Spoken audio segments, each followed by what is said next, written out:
नमस्ते, अभिवादन आपका। आपके लिए डिस्क्लेमर, उसके बाद बात करेंगे कैसे स्टॉक की जिसमें आप ट्रेड नहीं कर सकते हो क्योंकि वो इंडिया में लिस्टेड नहीं है, लेकिन उस पे बहुत बड़ा इवेंट इस वक्त चल रहा है। स्टॉक एक दिन में कितना परसेंट, 92% भागा हुआ है। कारण आपको समझाएंगे तो आप दंग रह जाओगे कि ऐसा भी हो सकता है किसी स्टॉक के साथ।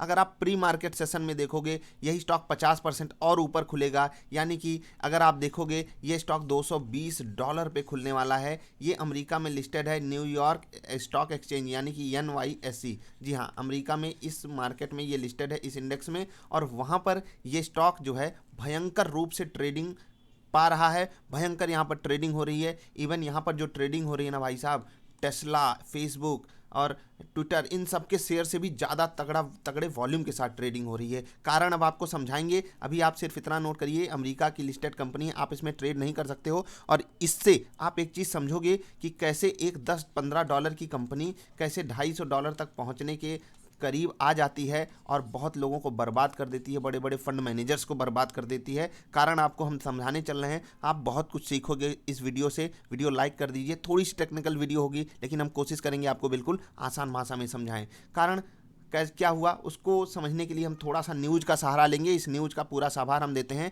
फाइनेंशियल एक्सप्रेस को। देखिए हुआ क्या, एक गेम स्टॉप करके स्टॉक है, ठीक है, अमेरिका में लिस्टेड है।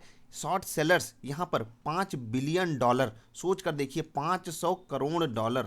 सोच रहे हैं आप, मतलब $1 में लगभग 70 रुपए होते हैं। और $500 करोड़ बर्बाद हो गए किसके, जो फंड मैनेजर्स ने इसको शॉर्ट किया था। ये मैं समझाऊंगा आपको, एक चार्ट लेकर इंडिया का ही एक एग्जांपल लूंगा। लेकिन अभी समझिए कि अभी ये स्टॉक 650% भाग चुका है 2021 में। देख रहे हैं, the shocking up move charted by this stock is addition to its 650% पहले भागा हुआ था ये 2021 की शुरुआत में। और अभी जो भगाई मची पड़ी है, आपको मैंने दिखाया यहाँ पर, आपने वहाँ पर देखा ही होगा कितनी बेहतरीन तरीके से यहाँ पर धूम मची हुई है। 92% एक दिन में भाग गया।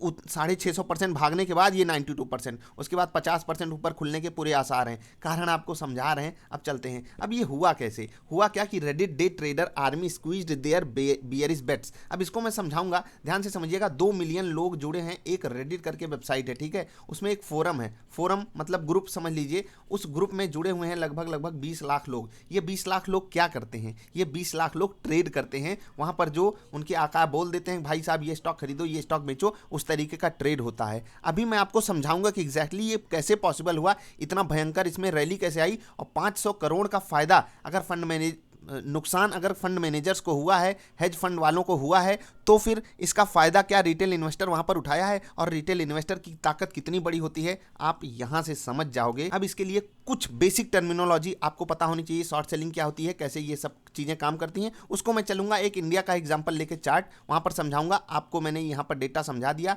कि कैसे सिचुएशन बन रही है, अभी क्या हुआ। अब मैं चलता हूं चार्ट पर, एक चार्ट आपके सामने लूंगा टाटा मोटर्स का, ठीक। टाटा मोटर्स के चार्ट पे मैं आपको समझाऊंगा। पहले आप समझ लीजिए शॉर्ट सेलिंग क्या होती है। आप किसी भी स्टॉक को पहले से ही सेल करके बैठ जाओ, ठीक है, क्योंकि आपको लगता है कि ये स्टॉक और नीचे जाएगा। इसका मतलब आपका ब्रोकर ये अलाउ भी करता है। हमारी एक वीडियो भी है शॉर्ट सेलिंग पे, आप उसको देख लोगे, आपको बहुत अच्छा इंसाइट मिल जाएगा शॉर्ट सेलिंग क्या होती है। अभी होता क्या है, मैं स्टॉक को पहले से सेल करके बैठ गया क्योंकि मुझे लग रहा था ये स्टॉक नीचे जाएगा। लेकिन अब आती है बात रेडिट आर्मी की। रेडिट आर्मी क्यों कहा जा रहा है उनको, क्योंकि उन्होंने जो कर दिया वो हर एक रिटेल इन्वेस्टर की ताकत है। और उन्होंने जब ताकत दिखाई ना, फंड वाले कि समझ लीजिए ना, $500 करोड़ का जब नुकसान होता है तो आप समझ लीजिए कि क्या हाल हुआ होगा उन सबका। अभी सिचुएशन समझिए, सिचुएशन को समझिए कि गेम स्टॉप करके जो स्टॉक था, ठीक है, गेम स्टॉप। अब इसमें क्या हुआ, ध्यान से सुनिएगा कि जो सेलर्स थे यानी कि हेज फंड वाले या जो फंड मैनेजर्स होते हैं, म्यूचुअल फंड वाले, या ढेर सारे वहाँ पर अमेरिका में तो और भी ज़्यादा डेवलप्ड हैं, तो वहाँ पर और बेटर तरीके से होता है कि वो लोग इस स्टॉक में शॉर्ट पोजीशन यानी कि इस स्टॉक को सेल करके बैठ गए फ्यूचर एंड ऑप्शंस में। और वहाँ पर ऑप्शन में ट्रेडिंग ज़्यादा होती है, इसको ध्यान आप रखिएगा। मतलब ये इसका पुट खरीद के बैठ गए, ठीक, पुट कर खरीद के बैठ गए, या फिर कॉल को शॉर्ट कर दिए, ठीक है, कॉल राइटिंग कर दिए, या फिर पुट खरीद के बैठ गए। अब अगर कोई चीज़ नहीं समझ में आ रही है, उसके लिए बेसिक वीडियो हमारी है ऑप्शन के ऊपर, उसको जरूर देखिएगा। कैसे एक ही दिन में कैसे पैसा डबल हो जाता है उसको जरा समझने की कोशिश कीजिएगा, और वो कितना रिस्की है ये भी समझिएगा। लेकिन यहाँ पर क्या हुआ, गेम स्टॉक के साथ, गेम स्टॉक को शॉर्ट किया किसने, फंड मैनेजर्स ने। उसके बाद रेडिट आर्मी ने क्या किया, बोला भैया इसको हम बाई कर लेते हैं, ठीक है। अब हम बाई करेंगे, वो लोग सेल कर रहे हैं, हम करेंगे इसको बाई और इसके प्राइस को एक बार के लिए हम ऊपर लेके जाना चाहते हैं। और कैसे हुआ ये, और जब हम एक बार के लिए एक रेंज के ऊपर लेकर चले गए, फिर जो लोग सेल किए हैं उनको भी मजबूरी में बाई करना पड़ेगा और उन्हीं की इस मजबूरी का फायदा उठाकर स्टॉक बहुत ऊपर चला जाएगा, जो कि हुआ है टाटा मोटर्स के साथ। मैं आपको समझाता हूं एग्जैक्टली टाटा मोटर्स में ये पॉसिबिलिटी कैसे बनी। ठीक, आप ध्यान से समझिएगा। टाटा मोटर्स को एक ब्रेकआउट यहां पर मिला था और दूसरा ब्रेकआउट यहां पर मिला था,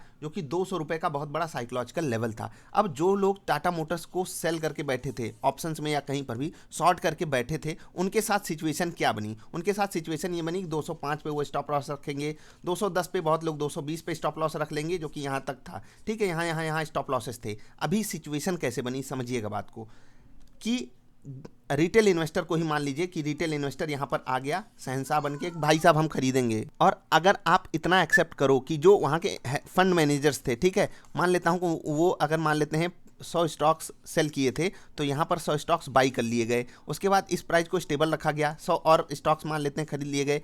धीरे धीरे प्राइस ऊपर जाने लगा। अभी हुआ क्या, फंड मैनेजर्स को तकलीफ ये हुई कि उनका स्टॉक जो वो सेल करके बैठे हैं वो ऊपर आ रहा है, और शुरुआत में उनको बिल्कुल ये अंदाजा भी नहीं हुआ कि हमको स्क्वीज किया जा रहा है। यानी कि स्क्वीज का मतलब ये समझिए कि हमको मजबूरी में खरीदवाया जा रहा है, तो वो अपनी पोजीशन बुक करने लगे। अब वो लोग तो एक साथ मिले हुए नहीं थे, लेकिन रेडिट में जो लोग इकट्ठे बैठे हुए थे, मतलब कि जो फोरम में लोग थे, उन्होंने क्या कहा, भाई साहब आप सभी को क्या करना है, स्टॉक को बाई एक बार इस रेंज के ऊपर। जैसे कि मैंने आपसे कहा था कि अगर टाटा मोटर, जैसे हम लोगों ने भी जो यहाँ पर ट्रेड लिया था ब्रेकआउट पे, हमने आपसे कहा था एक बार के लिए निकल गया 10-15% मूव कर जाएगा, लेकिन हमको भी नहीं पता था कितना भयंकर मूव हो जाएगा, बिल्कुल गेम स्टॉप की तरह। वही चीज़ फंड मैनेजर्स के साथ हुई। हमने क्या कहा था, ब्रेकआउट पे लीजिए। फंड मैनेजर्स ने सोचा चलो ब्रेकआउट हो रहा है तो हम यहाँ पर अपनी पोजीशन को बाई कर लेते हैं वापस, क्योंकि वो पहले से सेल किए थे, इसलिए उनको अगर अपनी पोजीशन खत्म करनी है तो बाई करना है। अब वो बाई कर रहे हैं, स्टॉक और ऊपर जाएगा, क्योंकि बाई कर रहे हो आप तो और ऊपर जाएगा। अब और ऊपर जा रहा है, रेडिट ग्रुप वाले और उनको बाई करने को बोल दिया गया फंड मैनेजर्स के साथ, अब आप भी बाई करो।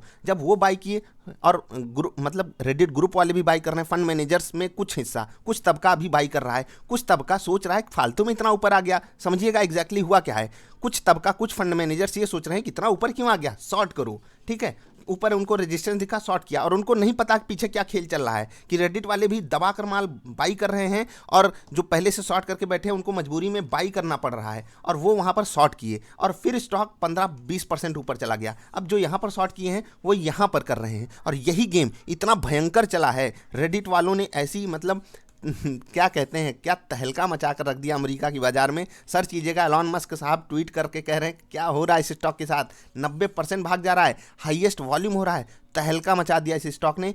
प्री ओपन मार्केट में आप देखोगे 50% ऊपर खुलने के पूरे आसार हैं, खुल गया होगा। आप लोग जरा इस स्टॉक के बारे में रिसर्च कीजिएगा, और बिल्कुल यही हुआ है कि जो लोग पहले सेल करके बैठे थे उनको मजबूरी में वो भयंकर बाइंग करवाई गई है कि तांडव हो रहा है अमेरिका में। $500 करोड़ का नुकसान, $500 करोड़ का नुकसान लेकर बैठ गए हैं। बहुत तगड़े से पैसा कमाया है रेडिट के ग्रुप वालों ने। अब देखो ये काम बिल्कुल इलीगल वहाँ पर या यहाँ पर भी ये नहीं किया जा सकता, लेकिन इसके पीछे की अगर आप कहानी समझना चाहोगे ना कि कितना बड़ा खेल चलता है रिटेल इन्वेस्टर्स के साथ, जैसे यस बैंक में भी रिसेंटली हुआ, या फिर ढेर सारे स्टॉक्स में अगर आप देखोगे DHFL में एक ग्रुप ऐसा बनाया जाता है।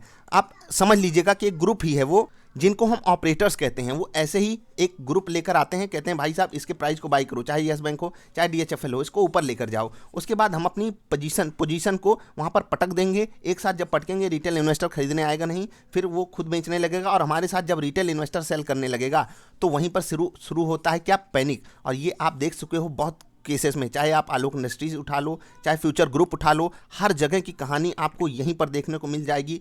इस स्टॉक ने हमको जो एग्जांपल सेट करके दिया है गेम स्टॉप ने, उसको आपके लिए ये एक रिसर्च का मुद्दा होना चाहिए। जरूर देखिएगा, मैंने इसमें कोशिश की है आपको मैं समझा दूं किस तरीके से फंड मैनेजर्स का पैसा जलाकर राख कर दिया रिटेल इन्वेस्टर्स के एक ग्रुप ने, जो कि रेडिट पे अवेलेबल था। आप इस बारे में अपनी रिसर्च कीजिएगा, हमें बताइएगा। और बिल्कुल ऐसा ही तांडव इंडिया में मचाया जाता है कैश स्टॉक्स के साथ, जहां पर 5% की सर्किट लिमिट होती है। एक बार स्टॉक ऊपर जाता है और उसके बाद सर्किट अगर लोअर लग गई तो जो रिटेल इन्वेस्टर आम निवेशक बैठा है अपने घर में, वो भी सोचता है कि हम भी सेल करके भागते हैं, और वहीं से क्रिएट होता है पैनिक। और उसी पैनिक के कारण जिनका रेट आता जाता है वो भी लोग सेल करके भागने के बारे में सोचते हैं, क्योंकि वो सोचते हैं जब इतने नीचे से यहाँ तक मेरा रेट आया है, इससे भी नीचे ना चला जाए, इसलिए मैं कॉस्ट पे ही एग्जिट कर जाऊँ, और वहीं से क्रिएट होता है पैनिक।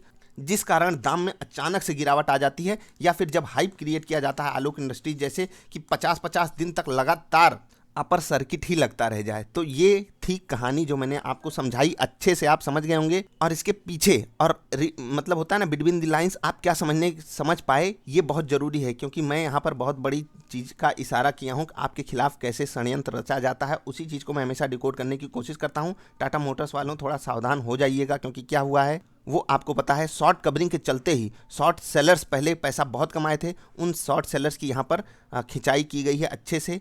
जो लोग लॉन्ग बनाकर बैठे हैं, रिटेल इन्वेस्टर नहीं, बड़े प्लेयर ही करते हैं ये सब काम इंडिया में, क्योंकि यहाँ पर मार्केट वाइड पोजीशन लिमिट होती है। उसको कभी और समझाएंगे, अभी के लिए इतना ही। मिलेंगे फिर से। अगर कोई चीज़ नहीं समझ में आई तो कमेंट करके पूछिएगा, क्योंकि मैं इस टॉपिक को अभी छोड़ूंगा नहीं, कोशिश करूंगा आपको अच्छे से समझा दूं, जिससे कि मतलब कोई भी कन्फ्यूजन अगर हो तो उसको आप पूछिएगा। मैं कोशिश करूंगा एक और वीडियो बनाकर आपकी कन्फ्यूजन दूर करूँ इस वीडियो से रिलेटेड। अभी के लिए इतना ही। वीडियो पसंद आए तो लाइक कर देना, चैनल पसंद आए तो सब्सक्राइब कर लेना। मिलेंगे फिर से, तब तक के लिए बाय।